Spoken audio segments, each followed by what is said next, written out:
দাদুর ঘরে দাদুকে ঘিরে আমরা গোল হয়ে বসেছিলাম। শিমুলতলা গ্রামটাতে ইদানিং সন্ধে হলেই লোডশেডিং হচ্ছে। দিদা তাই দুঃখ করে বলছিল, তোরা এলি আর কারেন্ট যাওয়া শুরু হলো। তবে তাতে আমাদের অসুবিধার কিছুই হচ্ছিল না। বাড়ির চারিদিকেই গাছপালা, কাছেই পুকুর, দুপুর গড়ালেই বেশ মিঠে বাতাস বয়। আর সন্ধে হলেই দাদুকে ঘিরে গল্পের আসর জমে ওঠে। দাদু লণ্ঠনের আলোটা একটু উস্কে দিতেই ছোটু বলে উঠল, রোজ রোজ বানানো ভূতের গল্প বলো, তুমি নিজে কখনো ভূত দেখোনি?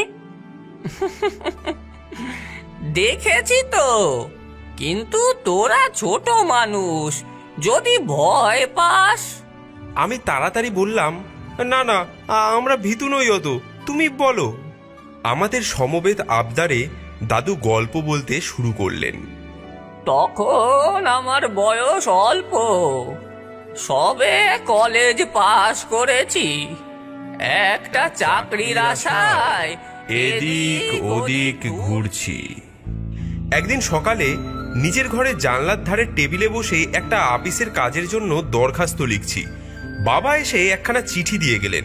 বললেন, গতকালের ডাকে চিঠিটা এসেছে, দেখ কোনো কাজকর্মের খোঁজ এলো কিনা।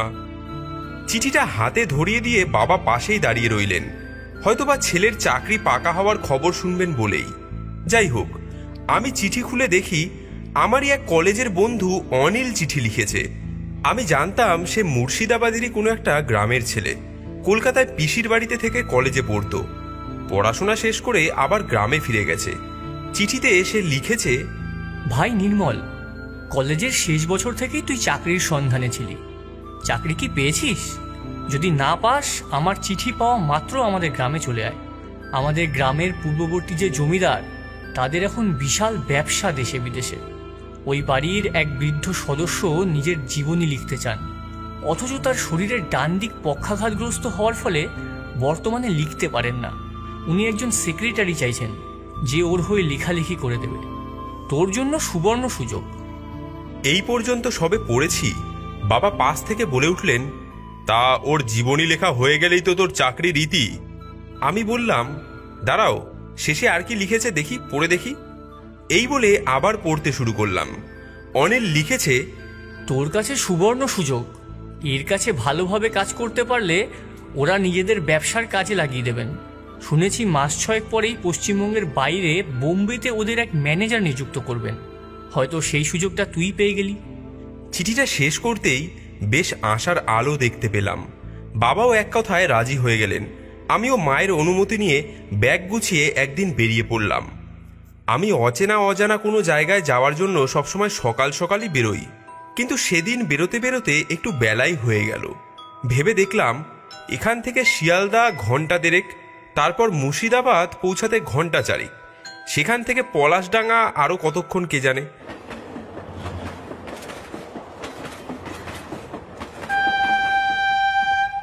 ট্রেন লেট ছিল। পৌঁছালাম যখন তখন বিকেল। স্টেশন থেকে নেমে একটা হোটেলে দুপুরের খাবার খেয়ে নিলাম।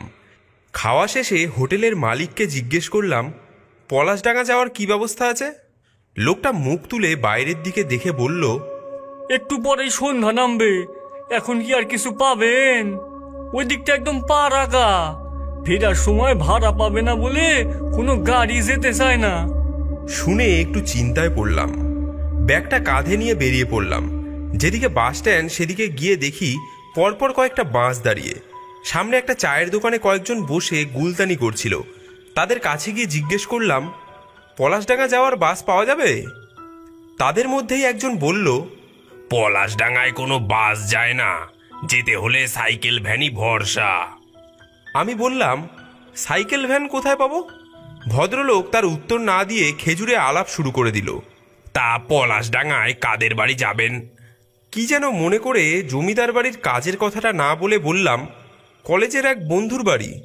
লোকটা বোধহয় আরও একটু আলাপ জমানোর ইচ্ছা ছিল, কিন্তু আমি আকাশের দিকে তাকিয়ে দেখলাম সন্ধে হয়ে আসছে। তার উপর আকাশে একটু মেঘও দেখতে পেলাম।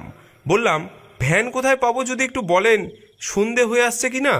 ভদ্রলোক হাত তুলে কোন দিকে যেন দিক নির্দেশ করে জানালেন,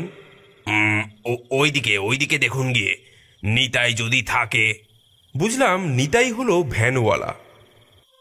তা খানিক হেঁটে গিয়ে নিতাইকে পেলাম।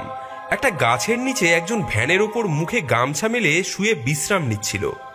তাকে জিজ্ঞেস করলাম, নিতাই ভ্যানওয়ালা কোথায় বলতে পারবেন? সে মুখের গামছা সরিয়ে বলল, আমি নিতাই। কি চাই? পলাশডাঙ্গা যাব, কত নেবেন?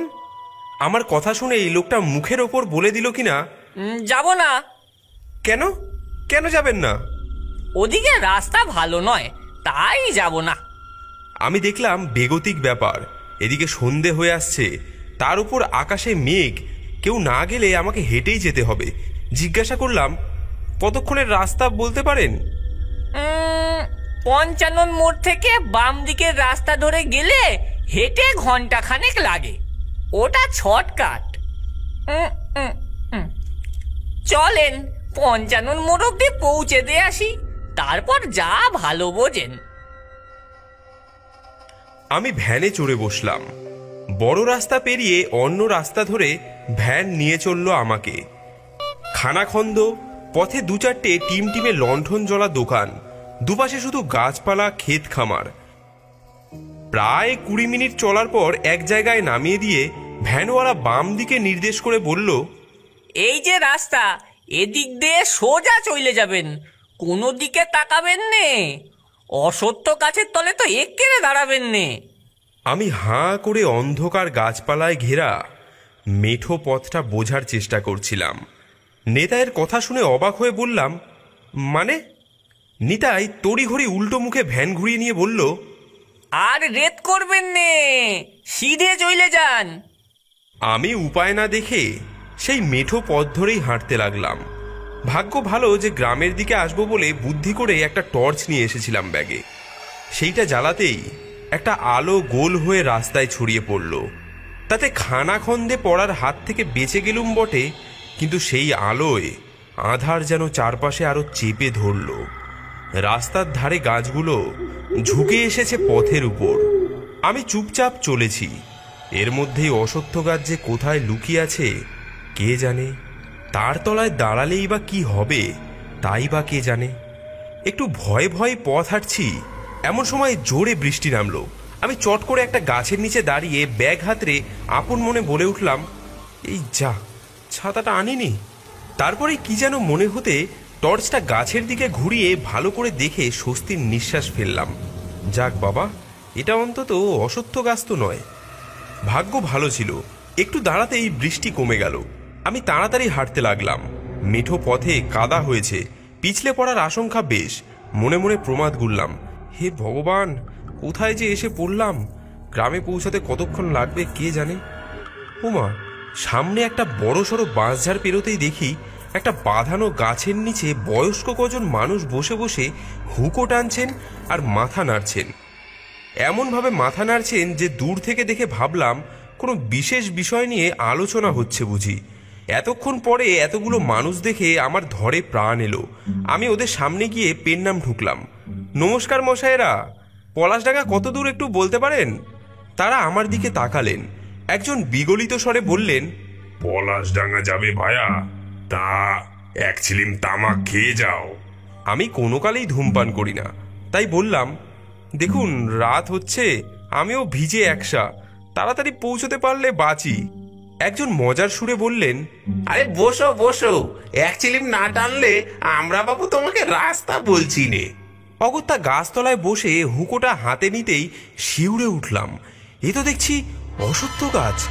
মনে মনে ভাবলাম, নিতাই ভ্যানওয়ালা বারণ করেছিল এর নিচে দাঁড়াতে, কিন্তু এতগুলো লোক বসে আড্ডা দিচ্ছে, তাহলে কি নিতাইয়ের মাথায় ছিট আছে? ভাবতে ভাবতেই দেখি একজন লোক একটা গামছা নিয়ে আমার মাথা মোছাতে আসছে। সে বলল, ভিজেছ তো ভায়া বেশ, মাথাটা মুছে নাও। তার কথা শুনে অন্য আরেকজন মজার সুরে বলে উঠল, দেখিস ভদ্রলোকের মাথাটা যেন আবার তোর মতো নড়িয়ে দিস না। সেই শুনে যেই লোকটা গামছা নিয়ে এগিয়ে আসছিল সে আক্ষেপের স্বরে বলে উঠল, আমার কথা ছাড়ো তো, রেলে মাথাটা কাটা পড়লো, তারপর আর ঠিক মতো জোড়া হলো কই, নড়বড়েই রয়ে গেল।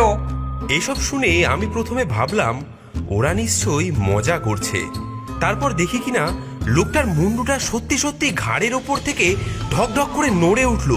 আর তারপরে লোকটা গেল রে, আমার মুন্ডুটা গড়িয়ে গেল। বলতে বলতে লোকটার মুন্ডুটা ঘাড় থেকে খুলে ঢকাস করে নিচে পড়লো। আর অন্যেরা সমস্বরে বলে উঠলো, আরে ধর ধর ধর, আরে গড়িয়ে গেল, আরে ধর। বলে মুন্ডুটাকে ধরতে এগিয়ে গেল। এই দেখে তো আমার আত্মারাম খাঁচা ছাড়া অজ্ঞান হয়ে যাবো এমন অবস্থা। কিন্তু নিজের প্রাণ বাঁচানোর তাগিদে আমি উঠে দাঁড়িয়ে দৌড় মারলাম যেদিক থেকে এসেছিলাম সেই দিকেই। ভগবানই জানেন কোন দিকে কত দূর পলাশডাঙ্গা। আমার আর পলাশডাঙ্গা দিয়ে কাজ নেই। আমি দৌড়াচ্ছি দেখে পিছন পিছন ওইসব লোকগুলো হাওয়ায় ভেসে ভেসে উড়ে আসতে লাগলো। আমি পিছন দিকে সেই সব দেখতে গিয়ে ঠকাস করে কিসের সঙ্গে যেন ধাক্কা খেলাম। চোখ খুলতেই ভয়ে আটকে উঠলাম। দুটো লম্বা মতো পা গাছ থেকে ঝুলে আছে, আর আমি সেই পায়ের সঙ্গেই ধাক্কা খেয়েছি। এমন সময় গাছের উপর থেকে জিরাফের গলার মতো লম্বা একটা গলা এঁকে বেঁকে আমার দিকে নেমে এলো। তার ডগার মাথাটা দেখি এক টিকিওয়ালা বামুনের। ভয়ের চোটে মুখ দিয়ে বেরিয়ে গেল, ও মাগো, এ তো ব্রহ্মদত্তি। সে মূলোর মতো দাঁত বার করে টিকি নাড়িয়ে আমাকে জিজ্ঞেস করলো, ও হে ছোকরা, তোর নাম কি? কোথায় পালাচ্ছিস? আমার তো তখন ভয় দাঁত কপাটি লেগে যাওয়ার উপক্রম। কোনো মতে বললাম, আমাকে ছেড়ে দিন প্রভু, আমি কিচ্ছু করিনি।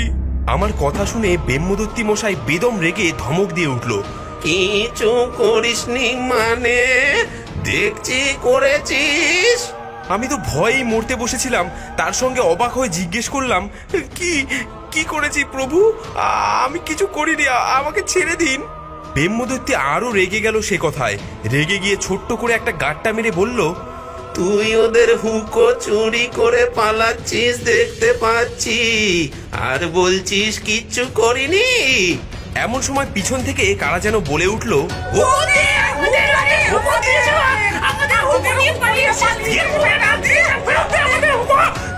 পিছন ফিরে দেখি অশ্বত্থতলার মসজিদের বুড়োগুলো সব জড়ো হয়েছে। একজনের হাতে তখনও তার মুন্ডুটা ধরা। তার হাতে ধরা মুন্ডুটা বিরক্তির সুরে বলে উঠল, বেটা হুকো নিয়ে পালাচ্ছিস? তোর জন্য মুন্ডু হাতে করে এতটা দৌড়ে আসতে হলো। আমি তাকিয়ে দেখি সত্যি আমাকে যেই হুকোটা টানতে দেওয়া হয়েছিল, ভয়ের চোটে আমি সেখানে সঙ্গে নিয়েই দৌড় মেরেছিলাম। আমি ভয়ে ভয়ে হুকোখানা মাটিতে নামিয়ে রেখে বললাম, এই আপনাদের হুকো ফেরত দিলাম, এবার অন্তত আমাকে ছেড়ে দিন। আমার কথা শুনে ব্রহ্মদত্তি মশাই বললেন, ওরে, লোকটা মন্দ নয়, ভালোই। ওকে কেউ একটু বাড়ি পৌঁছে দিয়ে আয়। কথাটা শেষ হতে না হতেই মনে হলো যেন আমি হুশ করে বাতাসে ভেসে পড়লাম। আর পরক্ষণেই দেখি বাড়ির দরজার সামনে এসে দাঁড়িয়ে। দরজায় ঠক ঠক করতেই বাবা দরজা খুলে অবাক হয়ে বললেন, এ কি, পলাশডাঙ্গায় যাসনি? আমি মাথা নিচু করে বললাম, না, যাওয়া হলো না। বাবা জিজ্ঞেস করলেন, এই মাঝরাতে কেমন করে ফিরলি? আমি হাত উল্টে বললাম, সবই তেনাদের দয়া। বাবা বুঝলেন কিনা কে জানে, তবে আমি আর কোনোদিনও পলাশডাঙ্গা যাওয়ার সাহস দেখাইনি। দাদু বানিয়ে বানিয়ে কেমন গল্প বললো দেখলি? তুমি ভূতের থেকে হুকো খেয়েছো, আবার গাঁটটাও খেয়েছো দাদু। চুপ চুপ, তোদের দিদা যেন জানতে না পারে।